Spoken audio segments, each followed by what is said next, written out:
What's up guys, welcome to a review of Avengers Age of Ultron, our second most anticipated movie of 2015. The plot of this movie is basically Bruce Banner and Tony Stark want to create AI. Yeah, they wanted to protect all around the world. You know, they want to have eyes and ears everywhere so that if another, alien comes down from the sky, they'll have a first line of defense against it. Yeah. But of course they end up creating Ultron, and now we have a villain, and shit goes down. Shit goes down. This movie, it has a lot more action than the first one. The first Avengers movie, it kind of had, little sporadic scenes, and then, of course, the big final battle in New York at the end. But this one, it had a lot of really well done action scenes. The whole movie feels like one gigantic action scene that never stops. For how much action it had, it was really well paced. It wasn't just, boom, boom, boom, boom the whole time. So I really liked the treatment that Hawkeye got in this movie. You actually got to see him not just be a brainwashed zombie this time. You got to see Hawkeye's character, so that was really well done. Like, I wanted this movie to improve on the things that I didn't like about the first one, which were two things, mainly the humor, and that I wanted a little bit more depth. The humor in this movie it didn't annoy me like in the first one, and especially not like in Iron Man 3. The humor I fucking hate in these movies is the type like someone fucking dies and they're still saying jokes. And it's like, dude, someone's fucking dying. How am I supposed to be afraid of whatever threat is going on? But in this movie, it didn't feel like that. I mean, sure, I might have liked to have 2 or 3 jokes less, but it wasn't like it took me out of the movie. And about the depth of the characters, we have a lot of scenes that gives you more background on for example, Black Widow, Hawkeye.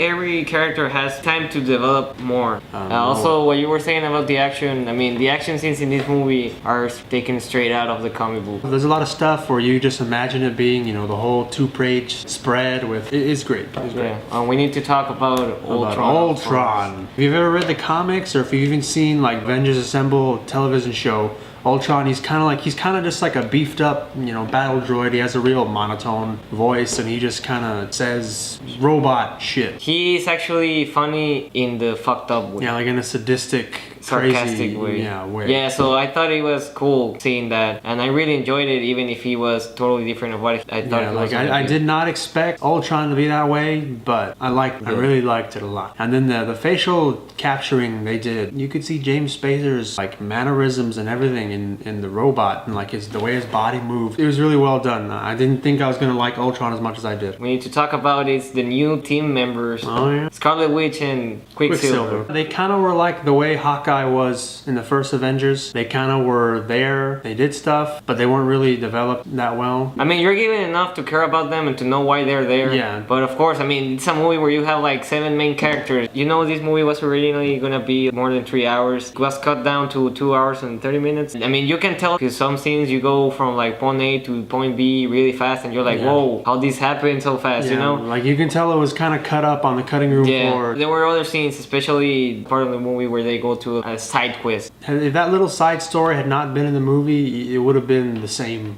movie. Yeah. One of the biggest positives we can say about this movie is that it's 2 hours and 30 minutes and it goes by super fast. Yeah, it does. Like, I mean, this whole movie, I didn't look at my watch once because it keeps you, really on the edge of your seat with the action and with the character drama. If you've liked all the Marvel movies before, you're not going to have a problem with this one. It's not the same as the first Avengers movie. It's not just, a rehash of that, so don't be expecting that. They really went for it in this movie. They wanted to go crazy, and I feel like this movie is more for the hardcore fans of the Avengers and of the Marvel movies, more so to the casual moviegoers, because this gets crazy, especially with characters like Vision, which, by the way, he was awesome in the movie. Yeah, he was really awesome. I really like that they really went for it. I mean, they weren't afraid of doing something that might have been too much for general audience. I liked this movie a lot. I liked it more than the first Avengers. A lot of people are saying the first one's still better. I don't know. I like that this one had more depth with the characters, longer and better action scenes, and that it really went crazy. The only complaints I had were like maybe like 2 or 3 jokes more that I